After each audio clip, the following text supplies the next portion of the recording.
മഹാരാഷ്ട്ര നിയമസഭാ തെരഞ്ഞെടുപ്പിൽ ഇത്തവണ കേന്ദ്ര ബിന്ദുവായിരിക്കുന്നത് സ്ത്രീകളാണ്. സ്ത്രീകളുടെ വോട്ടിനു വേണ്ടിയുള്ള പ്രഖ്യാപനങ്ങൾ നിറഞ്ഞിരിക്കുകയാണ് മഹാരാഷ്ട്രയിൽ. തെരഞ്ഞെടുപ്പിന് മാസങ്ങൾക്ക് മുമ്പാണ് ഏക്നാഥ് ഷിൻഡെ സർക്കാർ ലാഡ്കി ബഹിൻ എന്ന പദ്ധതി പ്രഖ്യാപിക്കുന്നത്. മഹാരാഷ്ട്രയിലെ 21-നും 65-നും ഇടയിൽ പ്രായമുള്ള 2.5 ലക്ഷത്തിൽ താഴെ വരുമാനമുള്ള സ്ത്രീകൾക്ക് പ്രതിമാസം 1500 രൂപ നൽകും എന്നതാണ് പദ്ധതി. ഈ പദ്ധതി പ്രകാരം കഴിഞ്ഞ ഏതാനും മാസങ്ങളായി, ഏകദേശം 3-4 മാസമായി മഹാരാഷ്ട്രയിലെ സ്ത്രീകൾക്ക് കയ്യിൽ പണം കിട്ടുന്നുണ്ട്.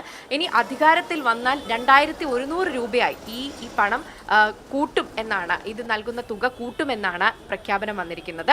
മഹാവികാസ് അഘാഡി അവരുടെ വാഗ്ദാനങ്ങളിൽ ഉൾപ്പെടുത്തിയ പദ്ധതിയാണ് മഹാലക്ഷ്മി പദ്ധതി. ഇതും സ്ത്രീകൾക്ക് വേണ്ടിയുള്ളതാണ്. മഹാലക്ഷ്മി പദ്ധതി പ്രകാരം ഈ പ്രതിമാസം മഹാരാഷ്ട്രയിലെ സ്ത്രീകൾക്ക് 3000 രൂപ നൽകും എന്നതാണ്.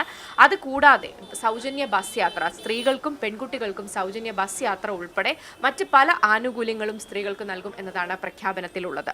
ഇതിൽ സ്ത്രീകൾക്ക് എന്താണ് പറയാനുള്ളത് എന്നതാണ് ഏറ്റവും പ്രധാനം. സ്ത്രീകൾ ഇതിനോട് എങ്ങനെ പ്രതികരിക്കുന്നു എന്നുള്ളതാണ്.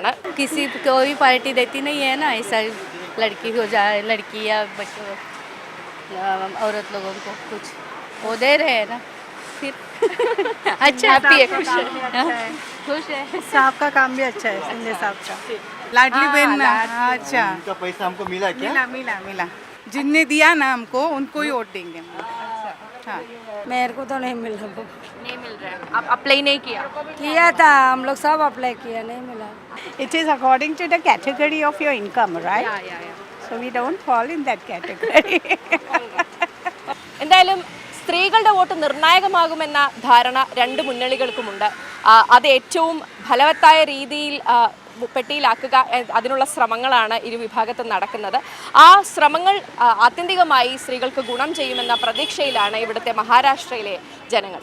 മുംബൈയിൽ നിന്നും ഷാജു ചന്ദ്രപുരക്കൊപ്പം സൗമ്യ കൃഷ്ണ, മാതൃഭൂമി ന്യൂസ്.